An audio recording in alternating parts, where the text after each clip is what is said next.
The universe works through the law of cause and effect. Nothing just magically happens, and for every action, there's an equal and opposite reaction. But this idea, in relation to our desires, has been forgotten. You see TikTok stars popping out the blue. Rappers like Lil Pup, who have been rapping for 6 months, get instant stardom, and girls get fake asses and don't have to worry about the body they want. And now we think things should be happening faster, for less effort. This idea of something for nothing. This idea that things should be given to you because you deserve it, or because you're special, or simply because you want it, is slowly ruining and changing our brains. And instead of asking, how can I get good at something? What value to the world can I provide? Or how can I overcome obstacles? It's turned into, how can I get the most while giving the least? Where's the path of least resistance? And how can I become rich and famous for nothing? Why has it happened? This all stems from the need for instant gratification and ease in everything. If I want the same social stimuli as a real interaction, I'll post a picture. If I want some new shoes, I'll order them online and they better arrive in less than 2 days. If I want some food, if I'm lazy enough, I'll Uber Eats it. But if not, I'll just get in my car, go in the drive-thru, and in 10 minutes have some super high stimulating food. Why learn how to cook and go through that long process when I could just order food? Why learn how to manage relationships when it's easier to just block people online or dismiss them when you don't like them? Why go to the store or mall to buy things when I could just sit in the house and order online instead of sitting in traffic, finding parking, and walking around the whole mall? This consistent choice of ease over anything that takes some effort, even as minor as ordering shoes instead of going to the store. This constant running away from problems and challenges is slowly but surely destroying any ounce of willpower or self-control any of us have left.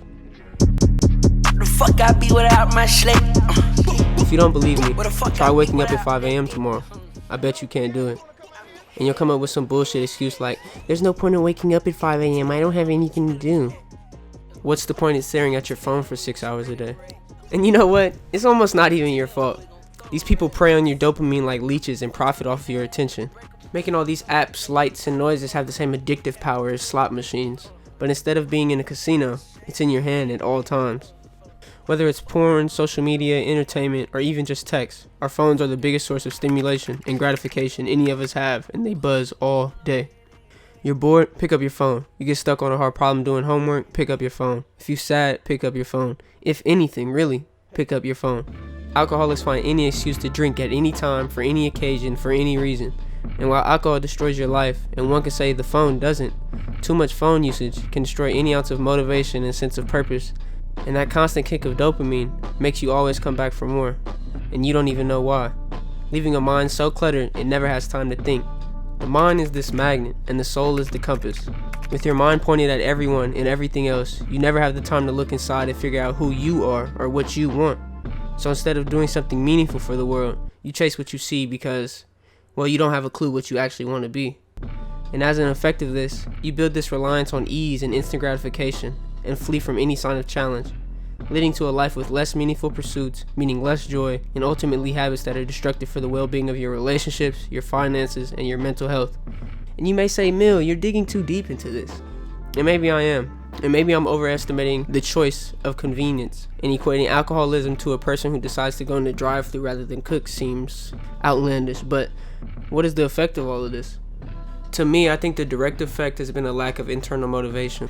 The replacement of thought with mindlessness, the replacement of moderation with abundance, and the replacement of virtue with vice.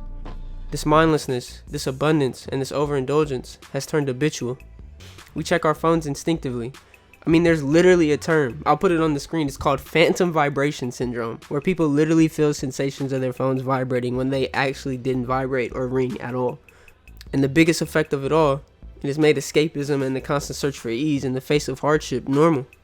As I said earlier, people will find any excuse to check their phone, and will find any excuse to not wake up at 5 a.m. And I don't know, maybe we undervalue time and we overvalue sensationalism, but in being mindless, your life and all of its desires are decided for you. The effect of all of these things and the misdirection of your mental energy is leaving our lives in the hands of someone else. And the problem with the lack of internal motivation is that it stems from a lack of knowing oneself. The answer to our problems, to our misery and struggle, will never be found on our phones. The answer to all of our questions sits deep in our minds and in the minds of great men and women who figured it out. Carl Jung said, your visions will become clearer only when you can look into your own heart. He who looks outside dreams. He who looks inside awakens.